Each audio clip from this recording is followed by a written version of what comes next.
Well, welcome back to another episode of the Buffalo Happy Hour. What's up, Mike? Derek, we're back for round 2. Round 2, Buffalo Distilling. What's going on, guys? How are you? Oh, not much. How are you guys? Just chilling, having a good time. Having a blast. Kevin and Tim from Buffalo Distilling are here. Welcome back. Thank you. Excited Thank to you have very you. much. We got some drinks. Tim, you want to tell us what we just made? Well, because we have our new gin out, and January just wrapped up, you've got a slight variation of a Negroni, a little bit softer. Mike's drinking what's called our Lavender Queen. It's a variation of a gin and tonic with our house-made lavender bitters, a little bit of lime juice, touch of black currant, tonic, and lemonade. Cool. So, and then Kevin's got an assortment over here. Not enough. What did we call it? The East Side Special. Now, what are you drinking? I'm having a little bit of a traditional gin and juice, Okay. Snoop Dogg style. There we go. Little throwback to the West Coast. So you talked about bitters. Can someone explain to me what bitters are? Sure. So typically, bitters are two things. There's some sort of flavoring and then some sort of bittering. So we do a few bitters in-house. We do a lavender bitter. We do an orange bitter. So those start as alcohol. Obviously, we've been through this. We make it all from scratch, local farms. You guys know the drill. So that's usually pretty high, upwards of like 160, 190 proof. Oh, wow. Yeah, high proof.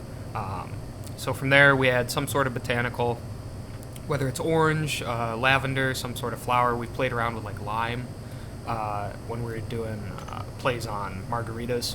Very Hey. good with the gin, actually. Oh, interesting. I didn't even know I didn't know we still had that.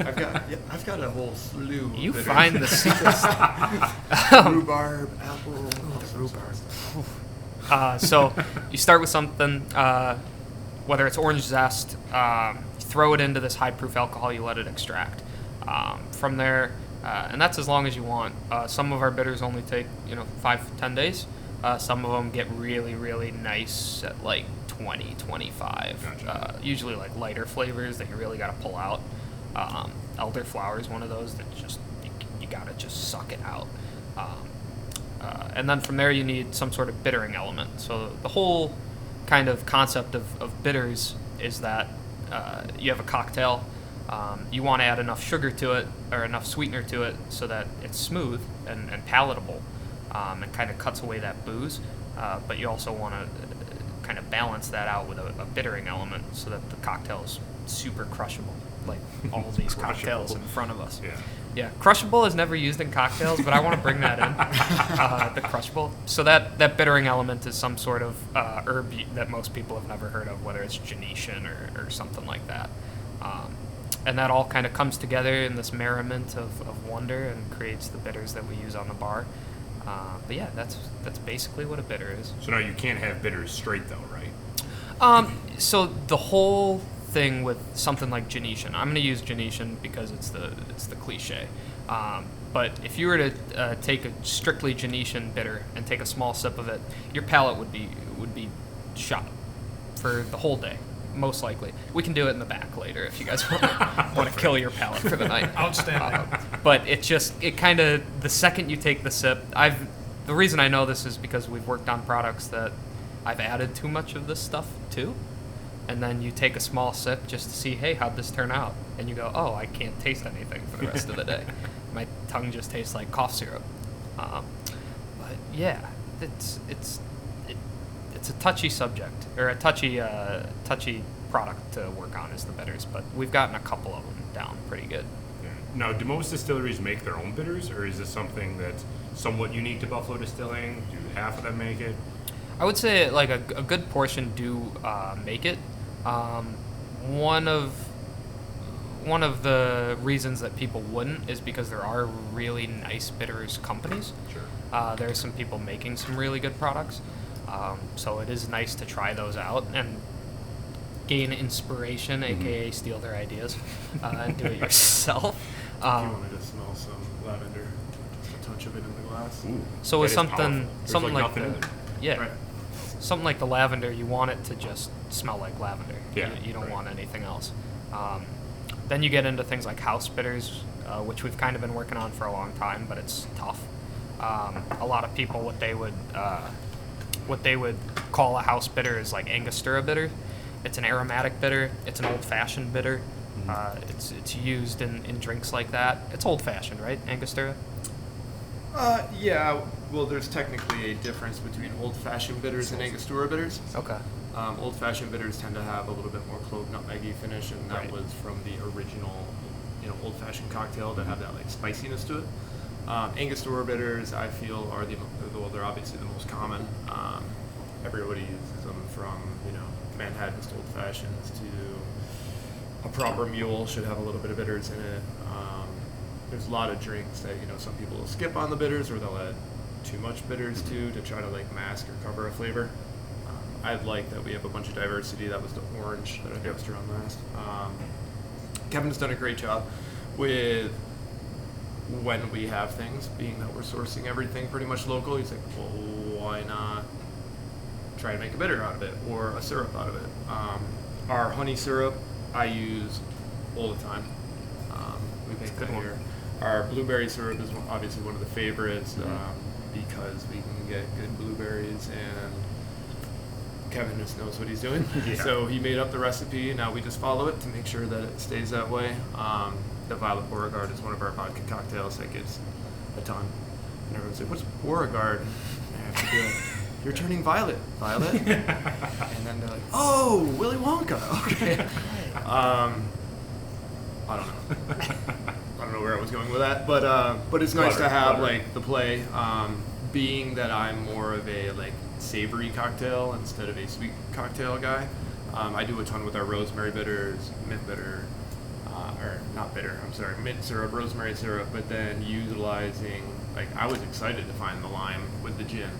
I was making up some like fresh Collins. Maybe I'll whip one up in a little bit actually. Sure. A really nice fresh Collins with our gin, and then that lime bitter on top just really gives that nose to maybe like, ooh, that's nice and frothy, but it has a little bit of like pop to it. Yeah. Without completely overpowering the spirit, because that's the other thing is sometimes bitters can make a not so good tasting drink pretty good. Sure.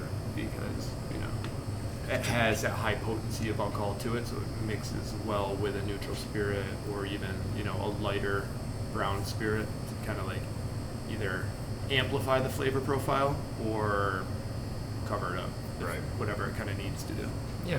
if that's fair to say. So now, how do you actually make them? Because you're not making big batches like you would for whiskey or other distilled spirits. You're not using the still, are you? No.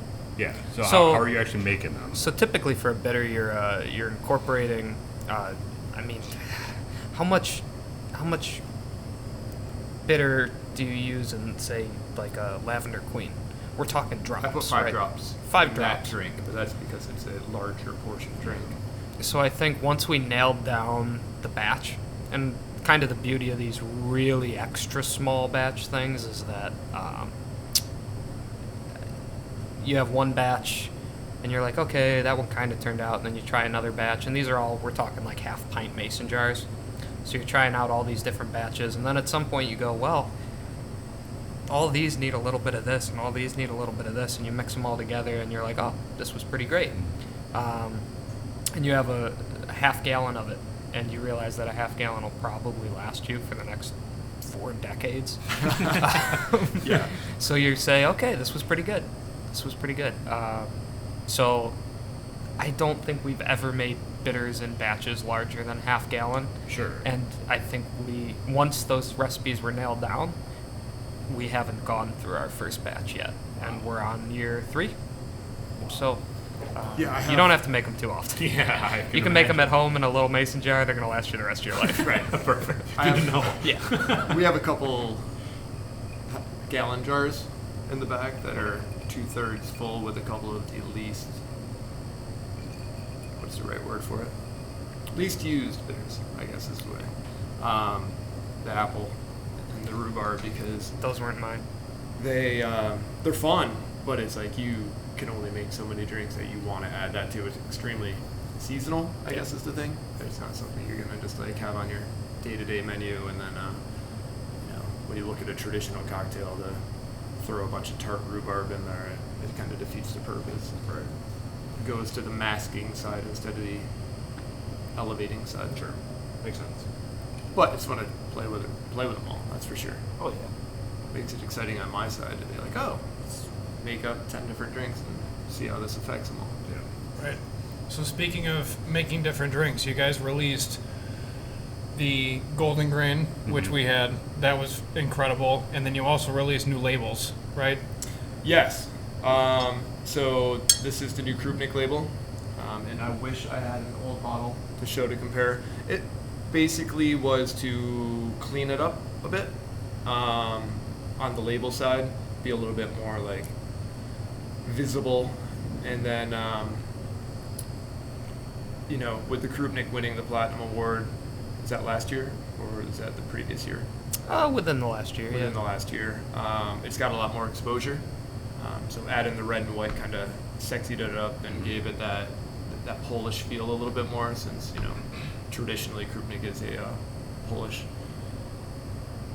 cocktail, or not cocktail, Spirit? like spirit. Some would say exposure is our middle name. Yeah. Well, there's something to be said about exposure. Yeah, and then with the gin coming out new, and Buffalo being the Queen City, and then Kevin was brilliant with his flavor profile, giving it that juniper up front, that mellows with the cracked peppercorn, and then that citrus finish to really make it soft and approachable, but still, as a huge gin fan, wherein most people hated gin, this is something that, ever since we've had it, I've had a bottle on my bar at home, because it's like, you can mix it in gin and tonic, and it doesn't have that overly floral flavor that sometimes, like a Hendrix, is like a little too much of that cucumber and rose. I was always a huge fan of like the original Bombay, like the white label Bombay, because that was like your British dry, or London dry gin, and that can get old because it's just so piney, juniper. Sure. So to have the balance in the peppercorn is brilliant, Kevin. It's just, I think when we went into designing the gin, it was, and I think we started September? Yeah, right around the end of September we started test batches, but it was, let's make a gin that tastes like gin. That was number one. Probably should do that. Not to talk smack about any gin on the market, because the beauty of gin is that they're all good in something. But we wanted a gin that tasted like gin. Gin that could be used in gin cocktails. Thank you. Making a gin that can be useful in and Tim help me out with this, but like everything from a tonic to a Negroni to a Fitzgerald, Collins. like finding a gin that's versatile is tough. So just something that was light and It's very smooth. That's the straight gin. So just This is super soft. so that's the other thing that I can't really go super deep into with you guys. This is like one of the things that I like went crazy with, and enough people have told me like, hey, stop telling everybody what you're doing. But we made this gin in a method that nobody makes gin, and I've seeked it out. I've tried to find places, but it's a really, really unique process. And we've basically found a way to make gin smoother than most people can make gin. And that's, again, I can't super get into it with you guys. Yeah, but keep a little bit just a little secret. Brings the microphone closer to Yeah. hope I just slip Say it that out. again. But what it comes out to is that when that gin hits your tongue, you can drink it like you guys are drinking it. I think Tim made me last week. It was just like a glass of gin on ice with a splash It was a of. Gibson. Yeah, it was a heavy gin cocktail, but you can drink it because that gin isn't super boozy.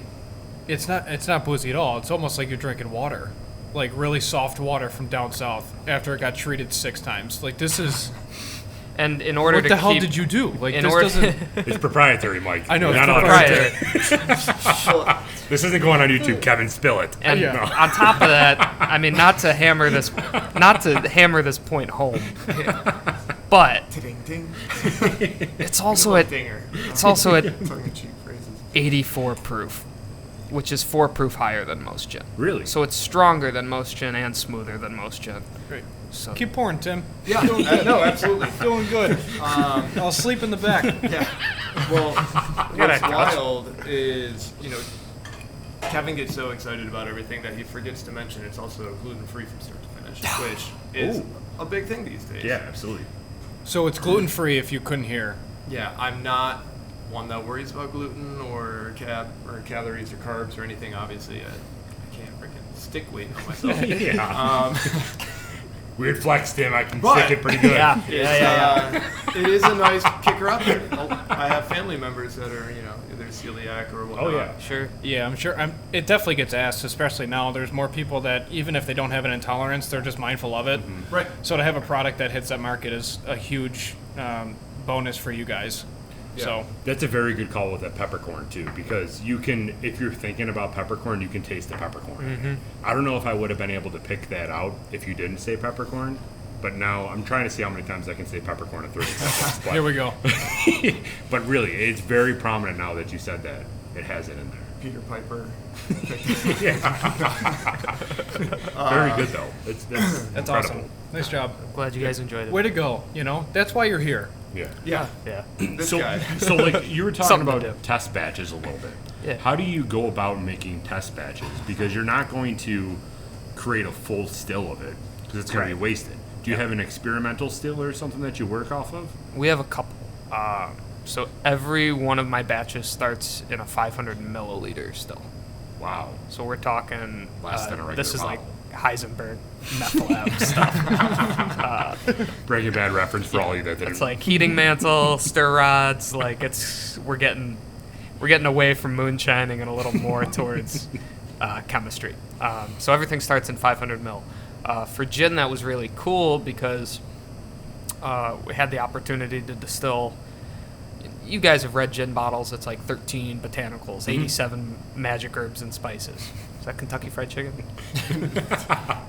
Mine's is Pretty close. Right, something like that. Yeah. Um, Hashtag not a sponsor. Go ahead. Let's make that clear. So we had the opportunity to distill these herbs and botanicals separately. So you can really get a taste of what coriander is when you taste a gin, which has just blown my mind when I'm tasting gins because now I know what that coriander is. I know what that peppercorn does rather than just tasting a gin and saying, I like it. I don't like it. Going from there, then we had the opportunity to say, okay, these are the botanicals we like. These are the botanicals we want to use in our gin. And then it's what quantities, what strengths. And that was a lot of a head game. That was a lot of just trial and error.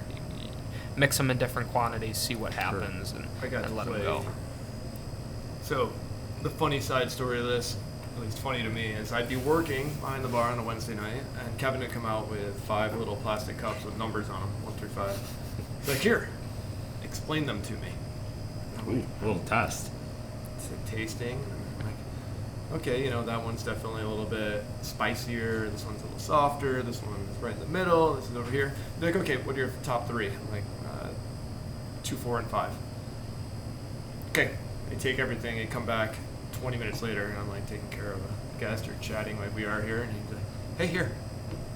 I'm like, all right. Try all 5 again. Kind of go through the same routine. What are your top 3? Here you go. Come back again. And I'm like, how many times are we going to do this? Tim's hammered. He's balling back Well, behind the bar. I've learned 22 years of experience. I've learned how to monitor my tasting. But at the end, he's like, okay, here. And he gave me I think he gave me 3. And I still picked 1. He's like, you keep picking the same one as your favorite. He's like, that's my favorite too. I'm like, perfect. So that pretty much is what we ended up with because we both felt like out of balance. And if you do drink it straight, I love martinis, even though you just shouldn't drink too many martinis. That's a PSA announcement. They're fantastic with this because you get the full flavor of the gin. But I think a lot of people strayed from the gin martini, which was the original, because nobody drank vodka pre-84. That was just like, why bother? Yeah. Unless you were Russian or Polish, I guess. But to be able to see how many people drink vodka martinis now, and then be like, just try this. And they're like, oh, that's really good. My wife swears she hates gin. She loves our gin. Really? She's like, I can't believe I found a gin I can drink, and it just happened to come from a 20, 30-year-old's mind. It's gin for people that love gin, and gin for people who don't know they love gin yet. There you go. That's what it is. Is that on the bottle somewhere? It That should should be, be, right? right? It should be on right? the bottle, right? Yeah. Maybe when we get the new gold caps on it, we'll. Yeah, that's a simple. Spice 'em up. That's a simple label change. I'm Right. sure it won't take that long. Only about 9 months to get that label approved. Right. Yeah. Yeah. I've seen Tim do it 100 times, where somebody comes in and they say, I don't like gin. Well, If you don't like give it, us I'll a drink chance. Yeah, really. Give Right. us a chance. And it. Like, try it out. I mean, that Lavender Queen is a killer drink. And, Yeah. and that's just something that people like. Yeah. Yeah, so you first showed me this drink, and I said, I'll take the pink one, because naturally I'm okay with myself. And then I take a sip of it, and now I don't want to stop drinking it, and Right, I'm upset that it's almost gone. So I'm sure people watching this episode are like, dude, Mike's going ham on that drink right now, and I'm just here, don't hate, because this is really good. Well, and the thing is, like you referenced it as the pink drink. It's not a sweet, Right. foofy cocktail. That's a cocktail for a cocktail drinker. Yeah. I think that one of the things we really aim for, and maybe it's because of my 2+ decades in the industry behind the bar and helping organize and make bars better, is like I've seen a lot of phases, especially, being on the West Coast for over a decade. We make our own booze. I love to make cocktails. I hate the term mixologist. Hate it. I think it's overplayed. If I see another curled up wax mustache and rubber, apron with a bow Just that I tie, didn't curl mine today. It's with Yes. with an over stirred when it could have just been rolled a couple times and made the cocktail taste just as good or better. Sometimes I think people have gotten in the industry as a whole, and not to knock them if you have your image and that's what you want to go with it. But I think the art of the cocktail isn't about the art of making the cocktail. It's about the art of the experience the cocktail gives to the consumer. I feel like Kevin has done an amazing job making spirits continue to elevate and level. Our vodka, when it switched over to 100% corn, and again, #gluten-free. But, the flavor evolved, and it gave this really clean finish that I think rivals any of the mainstream names out there. But it has a bit of a bite to it. Like, you should taste your spirits, right? Yeah. And going with that, but you should also, as a consumer, be like, man, when I was there last time, I had such a great time. The band that was playing, the conversations at the bar, and not just with the bartender or the staff, but we want the people to be in here to feel like it's a fun place. Right. And you do that with the art of a cocktail. Give them a good cocktail. Make them, we'll have guests sitting here that may have been in 20 times, and someone sits down next to them, it's their first time, and they're like, oh, and it's a pretty big menu we have. We've got a lot of stuff to showcase. But as they're chatting and you notice they kind of jump in, this couple over here, or this girl is talking with this girl, or this guy's talking with this girl and this guy, however it happens out, they'll throw recommendations out. And my favorite thing to do is take the menu and chuck it and be like, you walk in the door and oh, I usually drink vodka, but I don't like it sweet, but I also don't want it to be too boozy and whatnot. And then it's oh, this is one of two things. Either I can just have fun and use some of our syrups and bitters and come up with something creative and whatnot, or I can try to introduce them to the gin. But I don't want to be oh, well, do you want a martini or do you want a mule or whatnot? And I feel over the years I get that. I spend a lot of time at bars when I'm not at work because I love to be out and see what other people are doing. I like a good cocktail on my day off.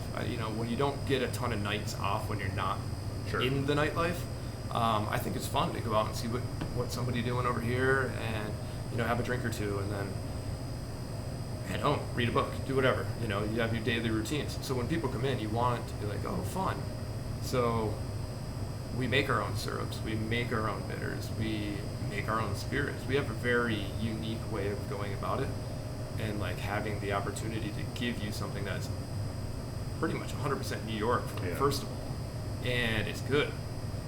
But I don't want it to turn into like, oh, well, that bourbon's $45 a bottle and it needs to be stirred exactly this direction 3 times and do everything. That's not what we're about. Yeah. So even though the gin, I feel like, is a great pass-through on both sides, and you can bring back some of those traditional, really fun, old-world cocktails with it and give them to a new consumer that might not know they like gin, it's not about like trying to make it too much of this or that. Yeah. It's an interesting point that you bring up around the mixologist, because that does get played up a lot. And you can be juggling 14 different shakers, but if the cocktail sucks, it's going to suck and they won't come back. So you going to a bar that is a neighborhood feel where the bartender knows how to make the drink, not to perform, because you're not a performer, you're a bartender. Right. And you know how to make your drinks taste good. You're going to come back to that bar every time. Not because you can do backflips behind with bottles of vodka. That doesn't matter. Yeah, the flair's fun if you're in Vegas. Right. You know, or on vacation, but like you want your neighborhood bartender to be throwing stuff around, spilling half of it on the floor, and you pay $9 for a $6 gin and tonic, you right. know, basically. Yeah, sorry, that was a bit of a rant. No, it's 100% true, because people see the mixologist term and they feel like that person has to be good. It's like, no, not. I mean, they might know their stuff a little bit, but that term gets overplayed, like you were saying, and it really depends on what type of drink that you want made. If you don't care what you're being made, then yeah, go to a mixologist, have them mix a Red Bull vodka while they're doing front flips, and then drink your drink. But if you want a good quality cocktail where they care about the bitters, the alcohol, and everything that they're putting into it, just go to your neighborhood bar, because they know what they're doing. Yeah. And there are, don't get me wrong, there's the beer and shot bars, Yeah. there's the over-the-top mixologist Sure, bars, and yeah. then there's your comfortable, like, in-between where I feel like you mentioned, you're going to want to go back, not just because it's next door, or not just because, you know, there's the show to it, but it's, like, comfortable. Right. And I think the biggest thing is, you know, from the roots up, especially with Frank and Andy and Eric and Kevin, Roy, our hospitality director, myself, that's the whole point. Yeah. We want to, like, feel like it's home. You know, you want it to be Cheers without being, like, you know, Sam Malone behind Right. So I think that's the beauty of this place, is that, like you said, you've got good cocktails. You got somebody who knows what they're doing behind a bar. On top of that, you have really good quality spirits and bitters and syrups, and everything you're getting in your drink is good and well made and with care. But you still have the feel of a neighborhood bar. You still feel like you're sitting in your living room, and that's not an easy thing to do, Right. or B, a easy thing to find, and that's a big thing here.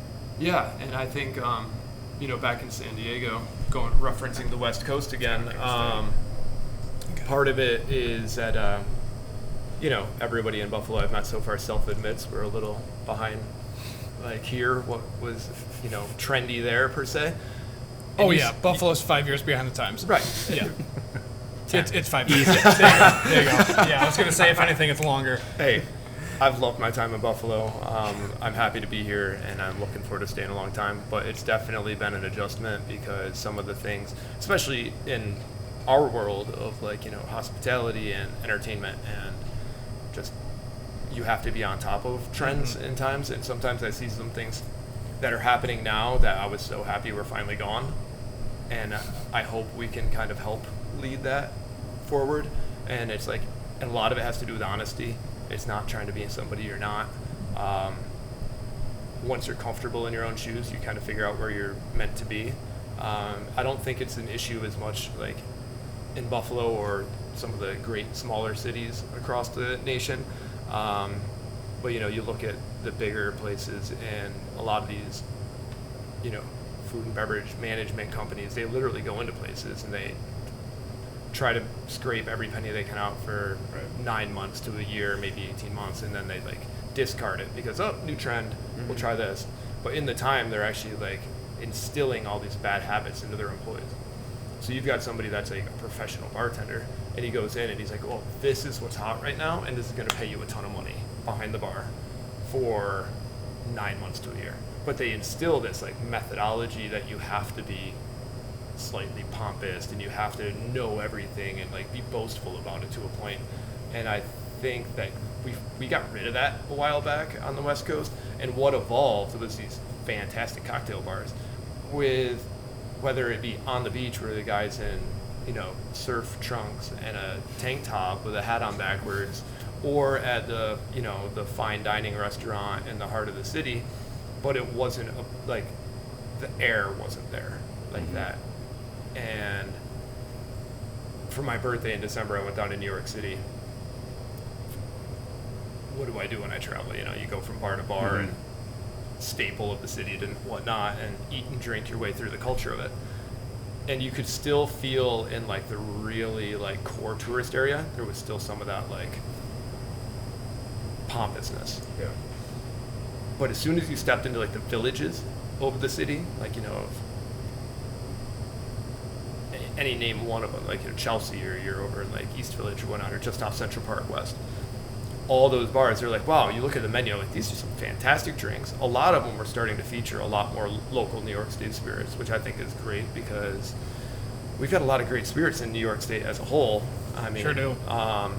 So to see that mind is there, but again, it was more of like that, okay, now fun, catching on, like they want to know, oh, where are you from? It's not, oh, I haven't seen you here before, or you're a tourist, I'm just going to like jack you up on it a little bit or whatnot. So I hope that continues to transform as Buffalo grows, like especially the downtown, because how many lofts and apartments down there are like. Right.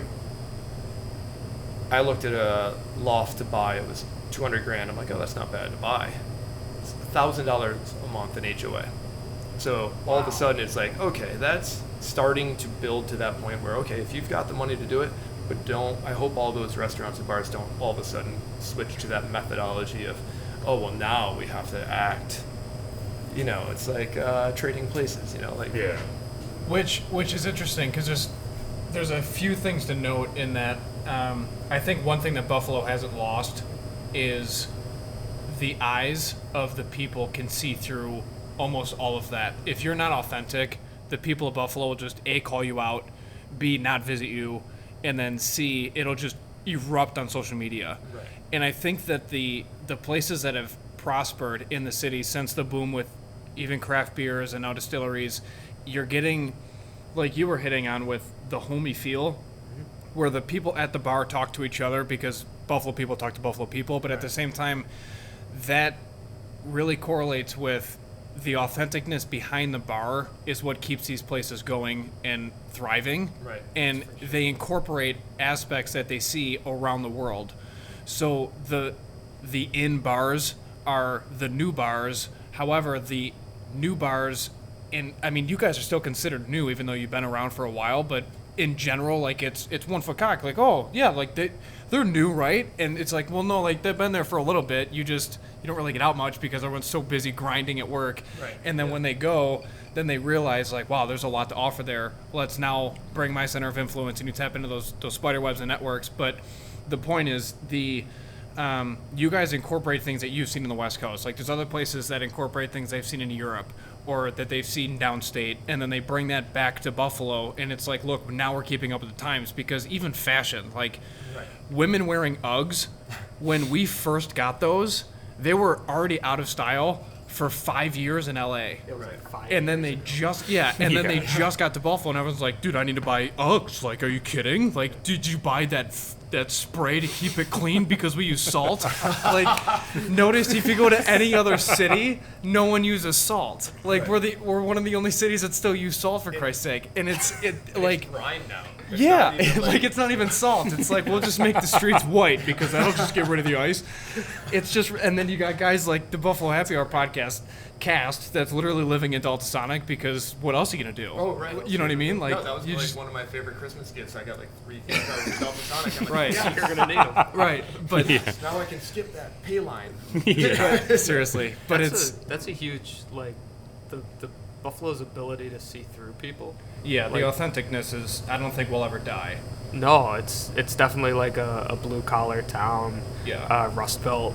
Like, there's a few things that come together that I think really makes Buffalo that. And as Buffalo's proudly single only whiskey distillery here in Buffalo, we are super happy that people have looked through the veil and seen us, and really they come in, they walk into the bank or the back. The bank. The bank. The bank. Before you get here, It's our bank. Where all those barrels are our bank. they see the mash tank, see the grain, see the still, and they go, "This is something that we can get behind. This there's a story here." Right. And our job, what we love to do, our whole mission is to be here to tell it to you. We want to show you the story. We want to show you what we do, and Buffalo is just like the perfect place to. I grew up here, so I'm partial, but it's just a great place to tell a story. Yeah. Yeah, a lot of us are biased other than Tim. I'm not biased. He's I've seen a lot. Yeah, you're experienced outside of these borders. But touching on back what you said about Buffalo, it's the city good neighbors, right? We've had a ton of opportunity to work with other breweries and members of other distilleries and talk about ideas and getting things going. And I think that is also something that's really special here in Buffalo. Sometimes, you get the standoffishness as if it's a competition when, it's small local business. You want to support it each and every way. I actually met with, did a follow-up yesterday with 42 North. We've got a great thing coming out for Dingus Day. Oh, cool. Yeah, it's going to be huge. Huge. Yeah, big things are coming, as they said after that meeting yesterday. But cool. to be able to work with like John and his team over there, and it's not just as like, oh, let's just do this because it'll be like fun. It's like there's a whole this has been months of planning, going back and forth, and making sure that it makes sense to like still fit everybody involved. Mm-hmm. Like nobody's trying to do things that like kind of pull you one way or another. And Kevin loves the city and he loves his trade. I don't know if we mentioned last time, but Kevin's only 23 years old, and Jesus. what he does I don't know if we mentioned is that. unreal. Like the thing is, like, he's wanted to do this since he was 14 years old and he knew it. So it goes to show if you find yourself that young, that's amazing, and can follow through because it pays off. Yeah. I'm 41 and like I still never really know what I want to do. Yeah, us too. But I Same just, boat. whatever I do, I try to do well. It's like, Yeah, really. run It with sounds nice though. Yeah. Not knowing what you want to do. Like I come in every day and it's just like, all right, let's make whiskey, let's do it. And I'm sure Yeah, but some that's point badass. I'm gonna come into work and just make whiskey. Yeah, right. Probably the Sounds best like whiskey it, in huh? Buffalo. Yeah, but when you're 14, the you're only already whiskey thinking in that. Buffalo. Like, then you got to deal with the backlash from everyone. It's Yeah. like, you got a problem. Like, what's Thanks, happening at man. home? Thank you. You know what It's I mean? about time Yeah, it's somebody like, no, like realized both the of my hardship. parents love me. Like they just gave me They this both random love present. me. I just Yeah. started making whiskey. Yeah, right. Great family. If anything, my parents love me more. So bringing it back to Buffalo Distilling, you guys have quite a few announcements just with the building and the area alone, right? That you guys want to touch on? Well, Frank's not here, and I prefer to like lean on him to Sure. talk about Okay. the big growth with the company because it's pretty exciting. What I've only been here since September, and to see how far we've come in just a few months. And Tim just foreshadowed. Episode 3 is coming on the way. Yeah, Yeah, those are round 3 coming. There's a couple little things. Larkinville is exciting in its own right now. Yeah. There's a lot of new stuff coming into the area. It's going to be a pretty nice, expansion of the sprawl of downtown Buffalo to add a little bit more to the community here. There's a lot of great people that have lived here for a long time. There's a lot of new business that's going to, I think, stimulate the area. That'll be fantastic for us, obviously, being right here in the middle of it. The Zemskis and the Larkin Development Company have, looked at things, and I know not everybody always likes to see the big guys like kind of jot things out and say,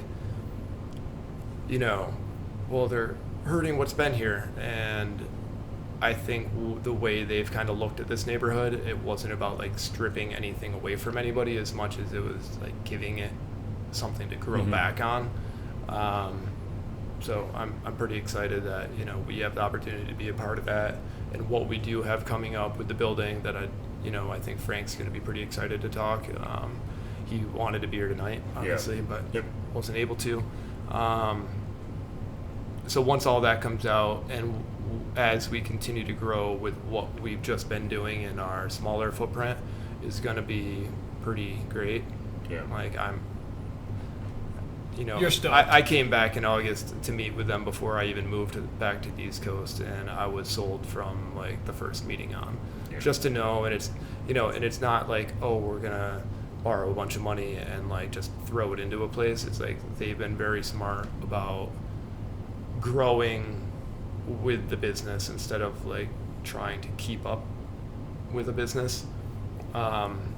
But I give a lot of testament to that, to the players involved. I mean, the way that Eric and Andy and Frank and Kevin dominantly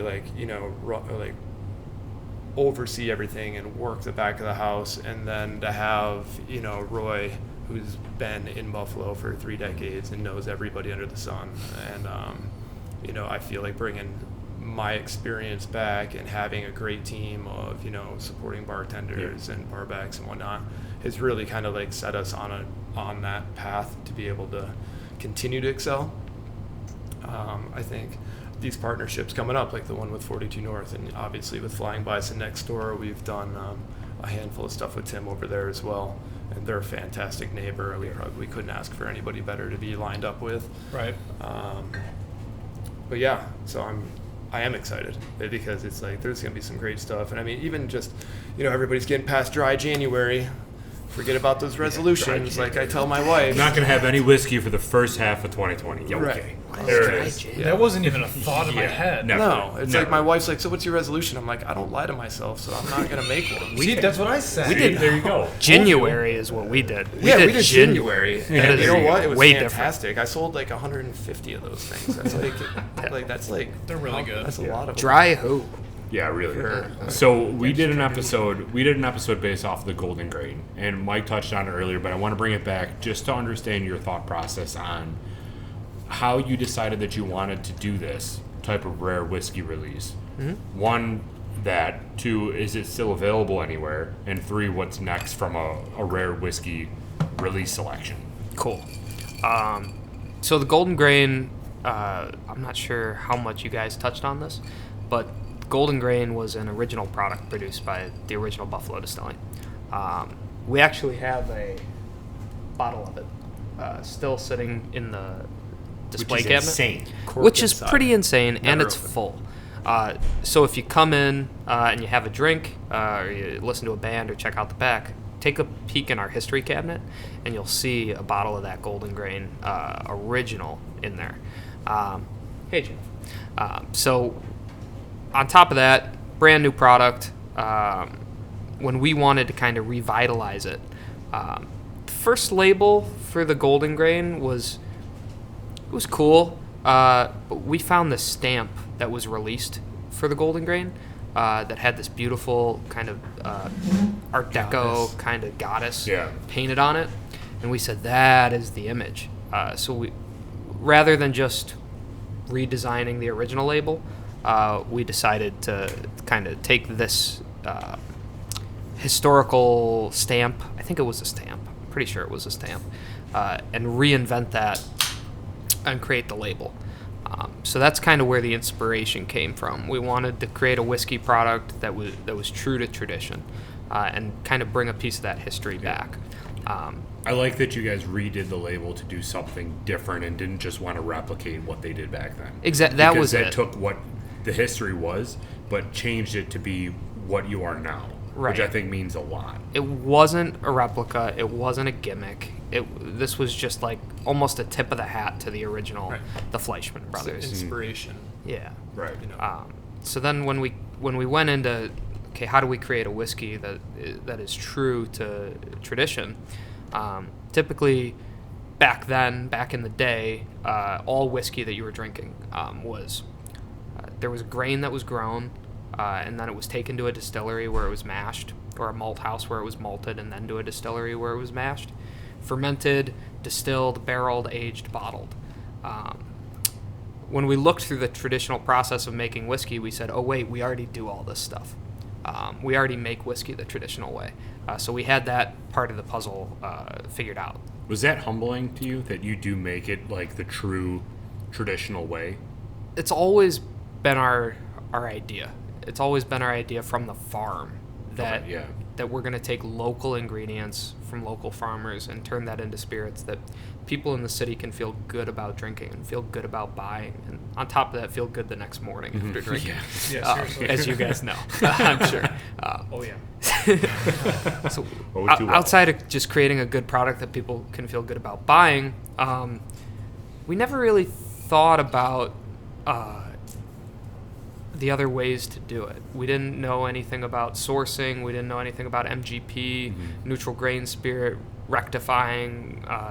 We didn't know any of these things. We just said, how do you make whiskey? And then we made whiskey. We didn't really go after the marketing angle of things until now.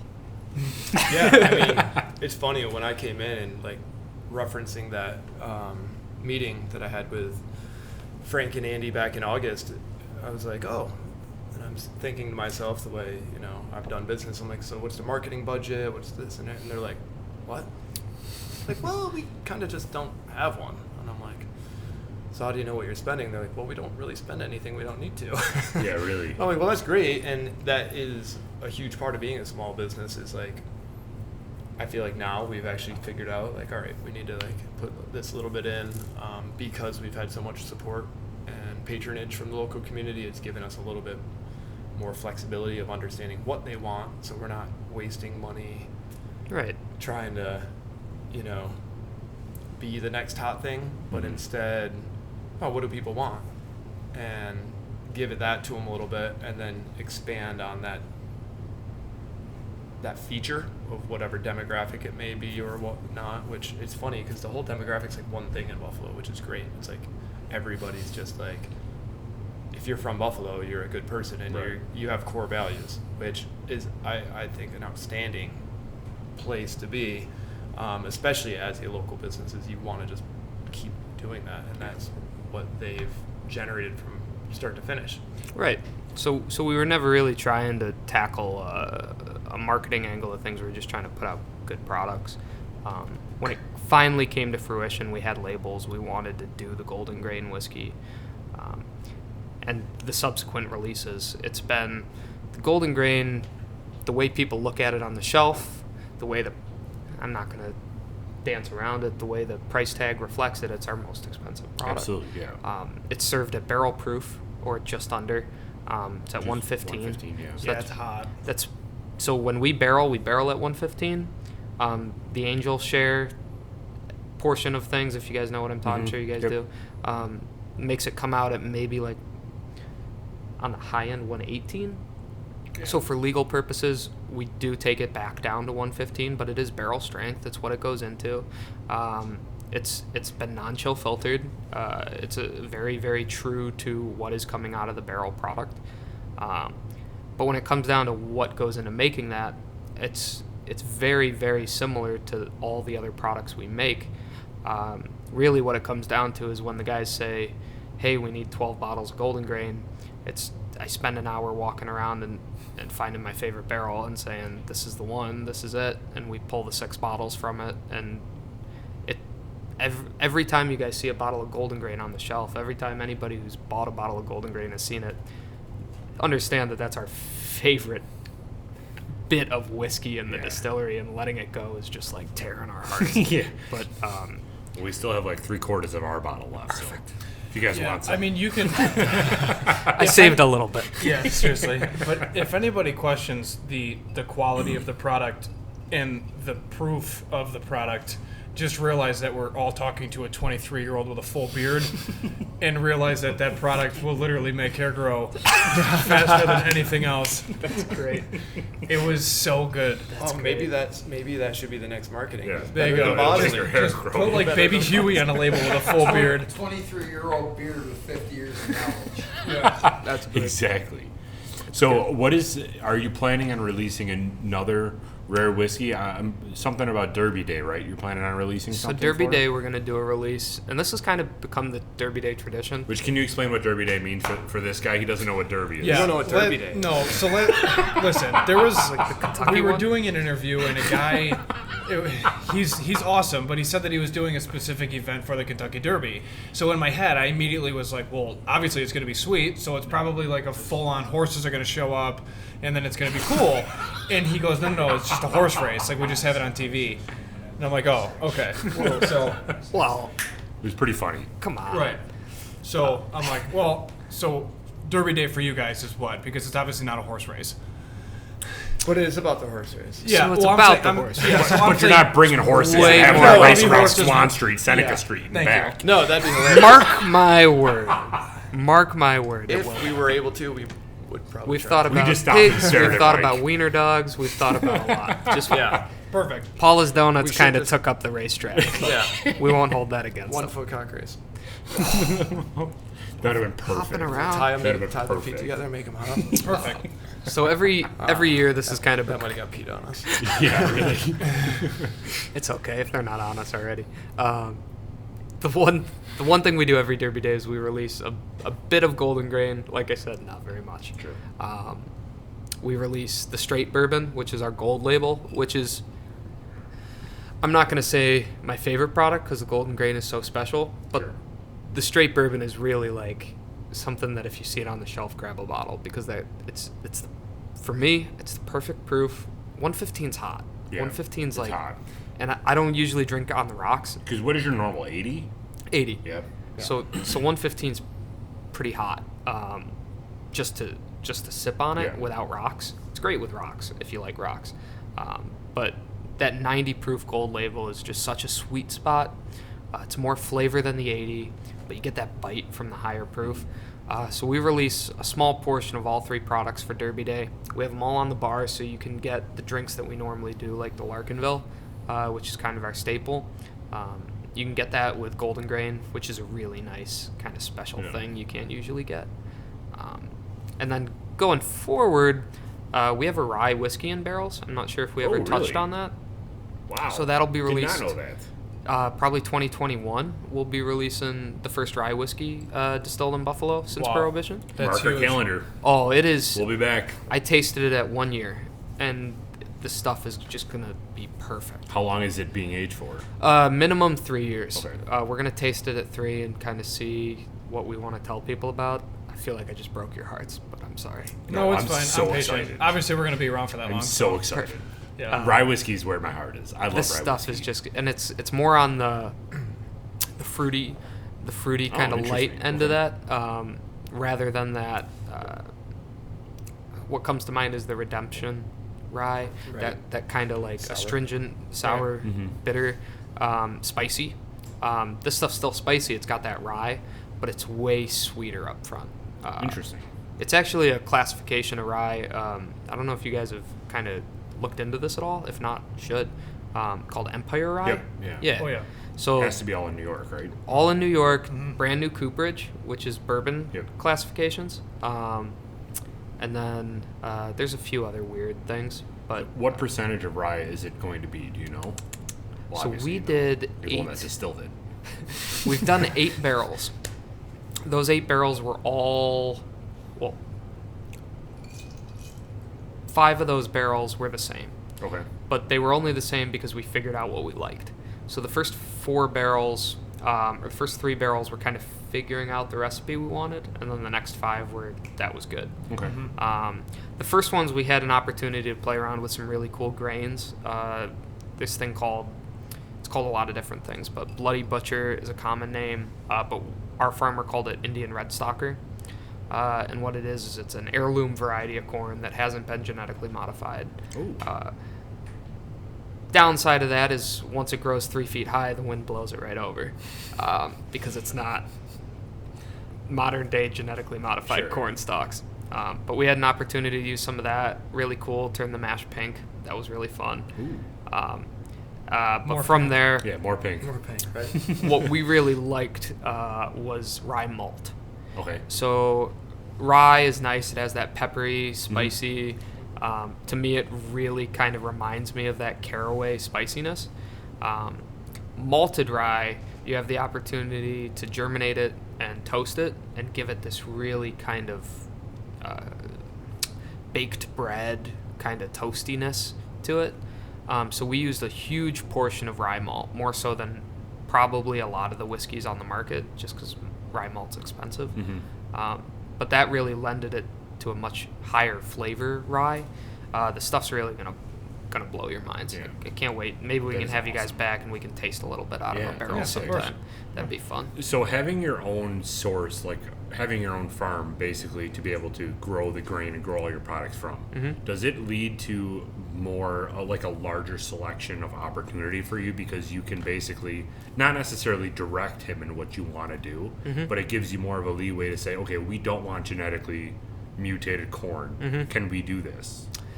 It's a very cool opportunity to be working so closely with a farmer. I'd love to like mention them if I can. So John Hyman is a huge one of our farmers. He grows most of the barley we've ever used, and the corn. We also use Bob Johnson over at Niagara Malt. Oh, okay. He's our maltster. The guy is incredible. If you guys ever want to talk malt, call Bob Johnson. That'd be sick. He's yeah. a genius. You should have him on an episode. Oh, he's a genius. It's a sweet name too. Yeah. Right? Robert Johnson? It's a solid name. It's so That's American. like president-like. Right. Yeah. He should run for president. I'd vote for him right now. And then I should also Just like, oh god, we shouldn't have gone there. Not gonna get Everything's fine. I'll quickly mention Pierce Milling as well. They do a lot of our milling and corn when we're in a bind. John Hyman has been our guy. He's been our dude. And obviously you see I'm partial to Bob Johnson. But really it's more of a camaraderie, not necessarily me calling this guy up and saying, hey, you got 10 acres, let's throw some heirloom red Sure, stalker in okay. there. But it's more him calling up and being like, hey guys, I got this like weird corn. It's red. It's like some Indian stuff. Like I don't really know what it is, but if you guys want to make whiskey with it, I'm really down for that. And That's awesome. It's more of that kind of back and forth, working with Partnership. these guys. Yeah. Because you don't get that variation with other distilleries that source it because they're Exactly. looking for consistency. Yes. Whereas you're taking advantage of the inconsistency to see what can we make with this inconsistency. Exactly. Which is huge. It's huge. Yeah. Bob Johnson. Nailed it. Bob Johnson. mind blown. He let us in on a little secret, or a piece of the malting process that we didn't know about that might allow us to put out a single malt in the next few years. Oh, cool. Nice. So these are all things that working with your farmer rather than just buying from your producer, which is our big thing, is we work with farmers. Most distilleries in this country purchase from producers. Working with those people, outside of just grain, I mean, we work with apiaries. We work with the largest apiary in New York. This guy's incredible. Bee farmer. Beef farmer. See, I told you. I called that last episode. You did. Yeah. It's I a think it's like the coolest a word job we do. ever. The only thing I knew was because of The Other than- Office. other than being That's a the only bartender. reason why. Because Or- Dwight knows the best apiarist in Scranton. That's the only reason why I I know never what an caught apiarist that in is. that Yeah. show, huh? Yeah. But working no. with apiaries, working with grain farmers. This summer we're going to be working with some farms to be getting some of the flowers we use in our gin locally. Oh, cool. Anything we can do, we'll do it. That's awesome. Yeah. That really makes you guys stand out with other distilleries because you do have that ability to make your thing so much more of a variety and like so many different flavors and the ability to just do whatever you want, which is huge. Most distilleries that we've talked to don't have that ability because they source stuff. Right. We really appreciate that people have kind of paid attention to it. We didn't really know if they were gonna Sure. from the start. You know, you don't want to convince people to like your booze. You just want them to like it. And then if there's a cool story behind the steel doors, even better. Right. Yeah. We actually had a lot of topics that we wanted to discuss, and then we just kind of went off the rails like we always do because Yeah, how it's much about an time? hour in. we We're already an at an hour? hour. Give any one of us a reason to rant. Right. It's like, oh, here, let's talk But about we something love that was this stuff. totally off the Yeah. market. Like, no, we didn't have any. But honestly, that's the whole point of this podcast is just that everyone else other than Mike and I have so much in their brains. They can listen to us every other Monday, but getting in front of people that have so much to talk about is just huge. And it makes our podcast so much different than other podcasts because we're getting people with different viewpoints in like different industries the ability to talk about whatever's on their mind. We appreciate it. One thing that we wanted to talk about is the new products, which we did, and the events coming up, and then also, I know Tim that back we used to talk about potentially doing a Buffalo happy hour here. Yeah, no, I have to check the ready. still briefly. Yeah. I'll be right back. Well, come on. What do you got? You got to go to work? Come on. Who's this guy? I know. Who's this guy? I would actually love to get that on the books as soon as possible. Okay. I know we talked about it, and then it kind of went this way and went that way. I think not just getting the set standard of listeners and everything, but I think it'd be a great way to get everybody that's involved or wants to be involved in like the ins and outs of the distilling world of Buffalo. I think that would be a fantastic thing to do. And yeah. So from your perspective, we've talked about it a couple times on our podcast about doing this event with you guys. But from your perspective, what would that entail? What is your vision of this happy hour? Well, I think it'd be great to just basically pick a night. Industry-wise, it's probably better to do early in the week. Sure. Not to exile the 9-to-5ers, but I Sure. think we'd probably get the best turnout if we did like a Monday night. Sure. Or Sunday night, Monday night. We're typically closed. We'll plan on opening the door. Have Kevin do like a little immersive tour / introduction to everything, and then bust out some bottles, especially for like the industry guys. I'd love to get some of the other bar managers or distillery guys, even tasting room managers, things of that nature, to like play with our product. Right. Like see how it works in your favorite cocktail, and like give them the opportunity to kind of work some stuff up, and then give us the opportunity to showcase it. Being, as Kevin mentioned, being the only distillery in Buffalo that actually makes 100% of our stuff. There's some great other product out there that I love, but I think it's just a little special that it's like, unique in that sense. Yeah. So to give a little bit more forecast to that, probably do some fun games and things. I mean, why not, right? It's Sure. all about having a good time. If it's a Absolutely. happy hour, we should have some fun. Yeah. So whether we have a DJ or some live music, or we just like pump up everybody's favorite 80s tracks, and then a little Rocky Horror Picture Show dance party. I don't know. There you We go. could like Perfect. do something We fun know with a it all. DJ too that would totally be down for it. Right. So But I think it'd be awesome for me, kind of in charge of the front of the house, to like get everybody else's opinion and maybe learn some stuff on Sure. my own too. Like I want to hear what the other industry folks think about like, oh, this cocktail's fantastic Right. this way.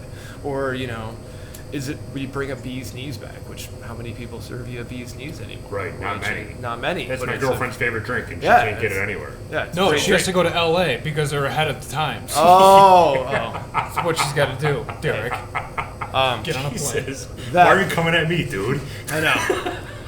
And I'll tell you what, the 13 years roughly that I lived in San Diego, I went to LA like twice. If you live Yeah. in Southern California, and It's a you're- different world. Yeah, it's just not the world that I prefer. Sure. So I'd stay Orange County South. I prefer to like spend my trips in Mexico instead of in LA. Interesting. Yeah. That makes sense. So, what do you subscribers think? Would you like to do an event like this at Buffalo Distilling? We definitely want to do it. Maybe we'll think about it in early March. I mean, just March- to get some people some time. Well, Yeah. March might be tough with St. Patty's Day, and We got a lot of stuff coming up in Yeah. March, which is going to be a ton of fun. Not to say another thing that I'm actually working on right now with the owners. Now that we actually have like, or I don't want to call it a marketing budget, but we have an idea of what like makes sense. And as the neighborhood continues to grow, I really want to like build. I don't want to call it like a membership because that sounds the wrong way. Sure. But kind of an elite like. A members club. Not a members club as much as like an allegiance card, something that's like social. oh, sure, okay. Where you come in, we'll sign you up, we'll give you a card that says honk if you heart, If you love one cock, yeah. foot cock on it. Hell yeah. But have it kind of be just like a representative being like, oh, so every time you come in from now on, you're gonna get 10% off. Bring friends, bring family. We'll put you on an email list that is like not just our blanket email, but like now you're gonna know when our holiday barrel aged Krupnik comes out, and you'll have first dibs. Oh, cool, Or okay. when we do these ultra rare whiskeys, we don't currently reserve any of those bottles for anyone, but we would at least give you a heads up Sure. in front of the like pack and say, oh, by the way, yeah, we open at noon this day, but for our social members, from 11:30 to noon, nobody else is going to know we're open. Right. So try to pop in, try to give them a little kickback. So I think that would kind of be a good way to kick off with this like happy hour event too. Yeah, absolutely. I would love to, like, if you guys want to, I know you're going to want to mix and mingle a bit, but, you know, even for a part of it, if you want to set up the mics in the back room absolutely. or in the still house even, and, like, have a casual conversation with some people, see what they like. I mean, the only way to make everybody actually grow in a healthy manner is to get honest feedback. Right. So for us, it's almost like a delight to host it here because Yeah. now we're getting the opinion of, you know, maybe everyone's been here before, maybe 50% of them have been here, maybe 80% of them have never been here. So to have them come in and actually see it on like a true to tone Sure. feel, I think that'd be awesome. I know Kevin's into it. He loves the educational side of it, the history of it. I mean, he's like, what he's doing with students already, and like he's got interns that are twice his age, but. That's not an age thing at all. I'm just saying it's like awesome to see like how like dedicated to the craft he is Yeah. at such a young age. It will like mind blows me all the time. Yeah, we'll figure out the details within the next couple days, and Yeah. we'll make it official because that would be a great opportunity for us. Well, and I'd you love guys. to hear what the viewers and listeners think as well. Sure. Because that's what we're all about. We want to give it to the people the way they want it, not another tongue-in-cheek kind of phrase there. Oh yeah. Yeah. Follow them. Yeah. So- no, that's great. Totally off the topic, but it's just something I have to mention because it'll be fun for any of the viewers for this too. So we're in the process of updating our website. You know, it just was one of those things. They're so busy worried about the product that they didn't really think about like the evolution of the website over time.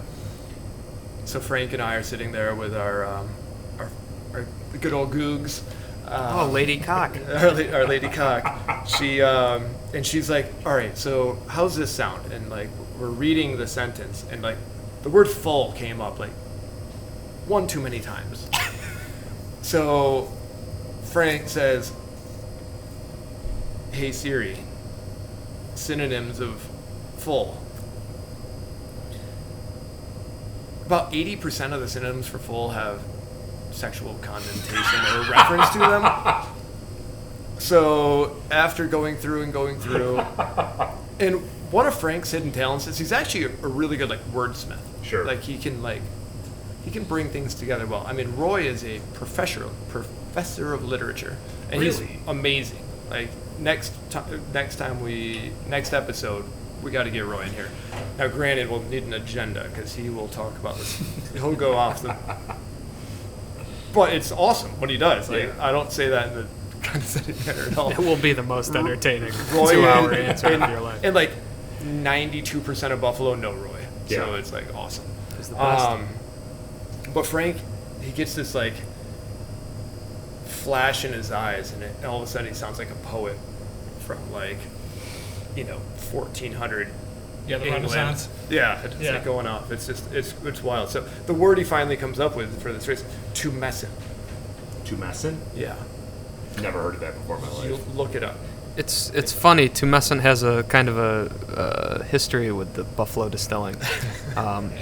If you look at maybe the first 3 or 4 products we put out, do we have a bottle of bourbon?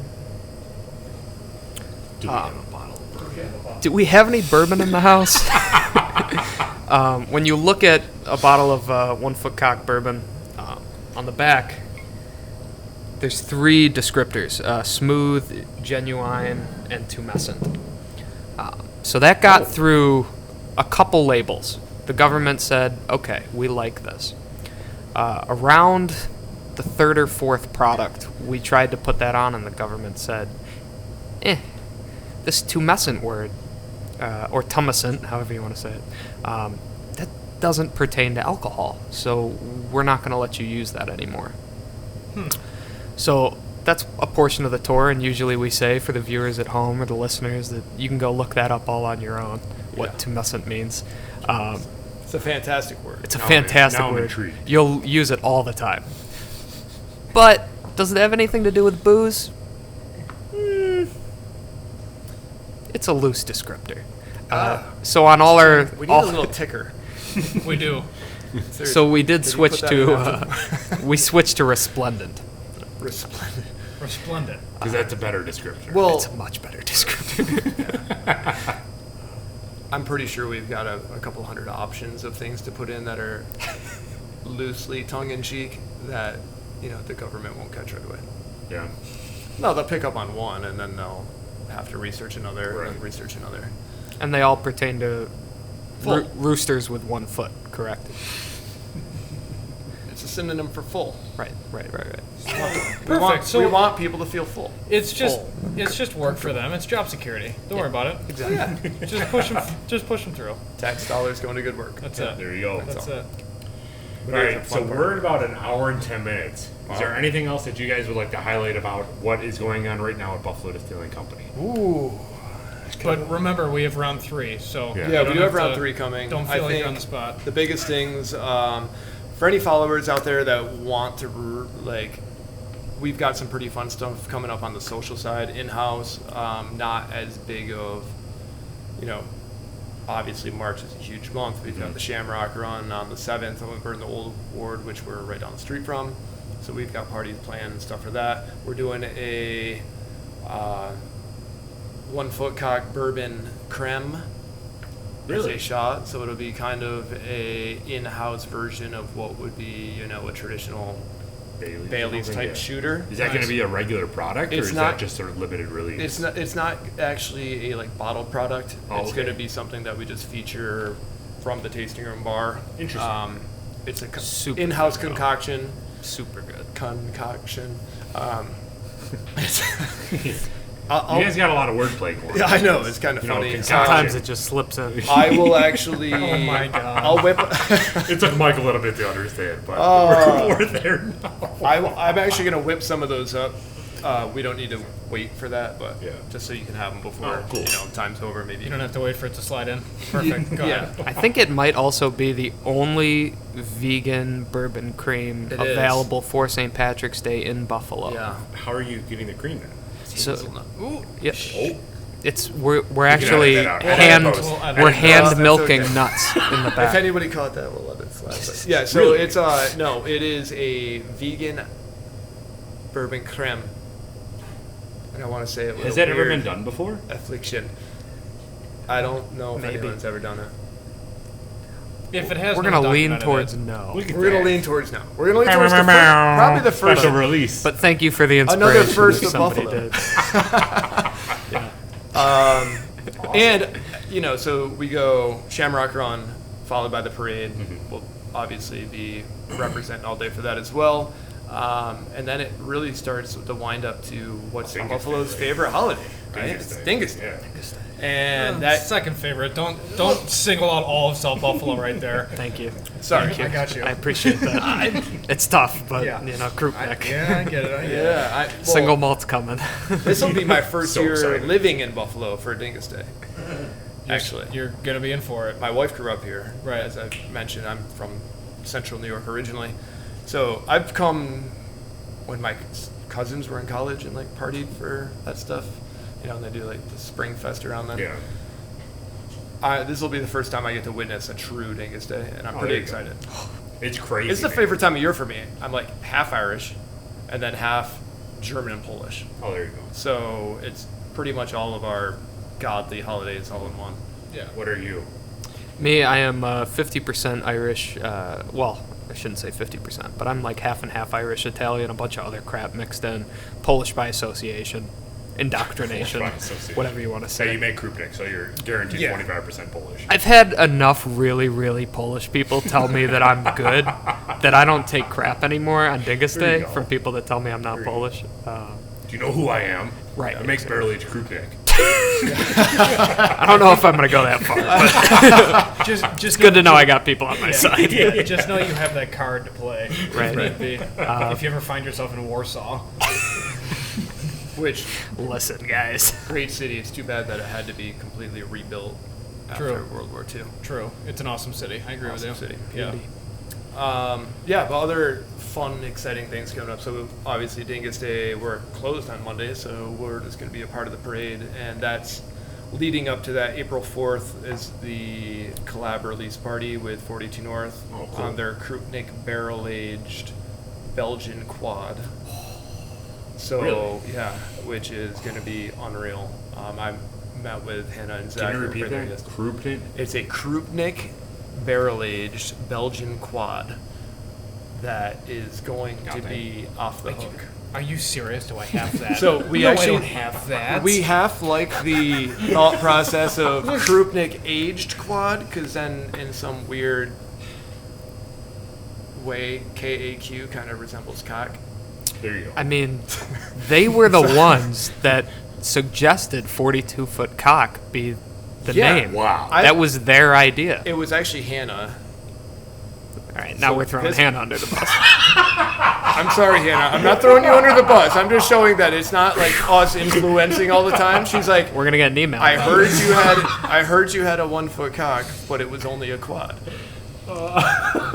You're right. I think we're going to gain 100 subscribers just to see what this turns into. Yeah. If you don't, we didn't do our job. Oh, but we're super excited because the whole point is like, you know, Krupnik's obviously a big thing for us. Sure. Right. We love what John's done over at 42 North, as well as a lot of the other breweries, but he's been very supportive about keeping us kind of involved with things that he's got going on. So for us to do this collaboration, this will be the first year of what we hope to be an annual, like, Nice. Buffalo, New York, Dingus Day, sick. like, special release. So yeah, we're going to have a lot of fun with it, obviously, because Why not? Dingus Day and 1 foot cocks and Right. Krupnik and just the whole playfulness of Buffalo as a community. You know, another thing about Buffalo, nobody takes it too seriously like they could in other places. So it's awesome for us. And having that April 4th, you know, we've got the I think Derby Day from there. yeah. Derby Day is May 2nd, which Yeah. is going to be sick. I can't wait for this batch of whiskey and bourbon. Like, Been you have to saving one remember, for I've you only guys. been here since September, so Thank you, I've appreciate only that. gotten one batch of the rare whiskeys that I So would is there drool anything? over. Is there anything you can highlight off of that, or is it all secret, top secret? When it until comes Derby to the Day? whiskey, Yeah. It's all top secret. It's fine. I mean, it like I said, it all kind of comes down to a couple days of tasting and just finding that If you need tasters, let finding us that know. barrel. Good to know. Good to know. I mean, you guys are at the top of the list. We're basically pros at this point. You're at the top of the list. One thing I would like to touch on is that we're in the process of kind of figuring out and nailing down an exclusive experience for Buffalo Distilling Company. So being the only grain to glass whiskey distillery here in Buffalo, we're trying to find a way that we can bring people into that a little more intimately. So the people who have drank at the bar before know that you come in, you have a cocktail. If you slip past him and you wander into the back, you can usually get a hold of me and I'll ramble science to you for a few hours. Science. Just bring a couple cocktails. Yeah. You're gonna need them. That kind of loose tour experience has been really cool. It's fun because no tour is the same. No two tours are the same. But what I'm kind of developing now, what we're going to work on is kind of, I don't want to call it a club because it sounds really inclusive. I hate the but name club. but a group of people who really really care about what we're doing and really want to be a closer part of it. I can't divulge all the information on what that's going to entail, but what I will say is that it's going to allow you the ability to try things that we haven't tried. Yeah. I mean, we're talking straws and barrels kind of stuff. Yes. Which is a really cool Well, you experience. got two people right here that are totally down. Well, you guys are invited, Yeah, of course. Thank you. Appreciate that. Preliminary special meeting. It's you sticker guys. My man.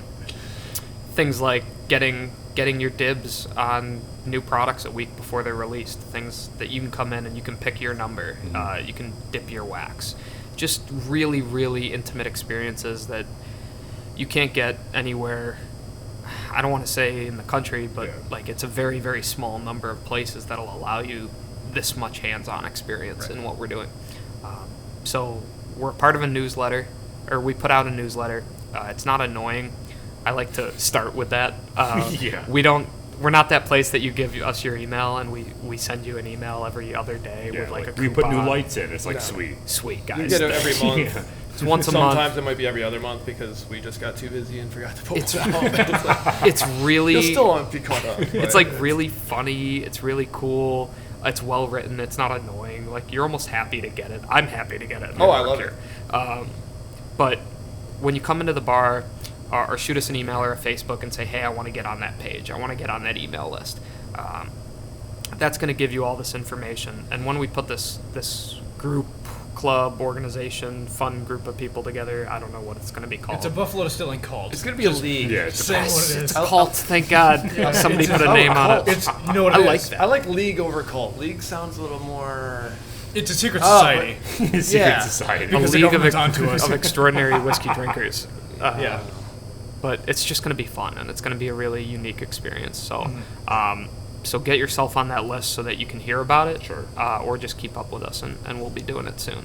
So I just wanted to plug that Sure. real quick because Absolutely. I'm excited about it. But it's going to be a really, really fun event. That's one of the more exciting things we have coming up. Yeah. We actually have a 3-piece series coming up starting in this end of the third week of March. Yeah. We're working with Mark Monsanto. He has Buffalo Pedal bike Oh, tours. yeah. Okay. He's like the top rated bike tour in Buffalo. He actually reached out to us because he's just interested in a lot of things. We have so much history going on. So we're going to do a 3-piece series to start. That'll be actually Kevin kind of talking about a little bit of the science and Oh, sweet. the geek outside of the distilling. Affectionately named. Yeah, affectionately named. That is, hey. And then Mark's actually already talked with the History Museum and some other pretty key players in the city about having 2 to 3 lectures that do 15-minute bits. It's Sure. not going to be like sitting in a classroom and be dull. We want it to be more of an experience where you learn a little bit about the distilling side, but also Buffalo has a ton of history. Right. A lot. Ton of Ton. history. A lot. They A got ton. burned to the ground in 1812. Yeah, People don't know about it, It's yeah. wild to think that there's so much, and a lot of it actually ties back to what we do, and what else is going on in the city now. Like things that disappeared are now coming back. So we thought it'd be really nice to kind of offer that type of feature. So I'll get more back on that as well as like the actual tickets come out, because that will be one of those sign up in advance. We're gonna tie in kind of like a little post-party music that fits whatever era we're featuring as well. Nice. Sure. So I think that's going to be a lot of fun, and that's going to tie right back into, Cavo's League of Whiskey figure it Geeks. I don't know. The League of Whiskey Geeks. Yeah. No, no. So before we part, social media. You guys are on social media, right? Can you Yes. plug your social media accounts right So now? we've got multiple. So we've got at 1 Foot Cock, at Buffalo Distilling Company. It's Buffalo_Distilling on Instagram. You can find us through Facebook either way, Twitter as well. But yeah, hashtag. I think that's New York it. Farm I might be on LinkedIn, but I haven't checked there it in you a go. long time. Kevin's LinkedIn looks like your Tinder account. Boom. I mean, you can find my Tinder too if Yeah. you want. I don't Oh. care. There you go. But yeah, so definitely go check out Buffalo Distilling. They have an amazing atmosphere here. They're putting out awesome drinks, amazing spirits, and they have live music very frequently. So this is an awesome place to spend your Friday, Saturday night. And Tim's behind the bar making amazing cocktails. So Hey, support local. yeah, definitely come here and check it out. Thank you guys. We really appreciate it. Oh no, it's always a It's pleasure, awesome. guys. Thank you. Appreciate your support. And we'll be back for appreciate it. episode 3. Oh, Right yeah. after 3. Awesome. Round 3. We'll wrangle Round Frank 3. in. Round 3. We might have to wrangle the sexy colonel in for that one too. You guys want to see the sexy colonel? Please do. Oh, yeah. Now I'm intrigued. Yeah. Oh yeah. All right. But yeah, we'll be back. All right. Well, thank you guys. Thanks, Appreciate it. guys. Thank you. Appreciate it.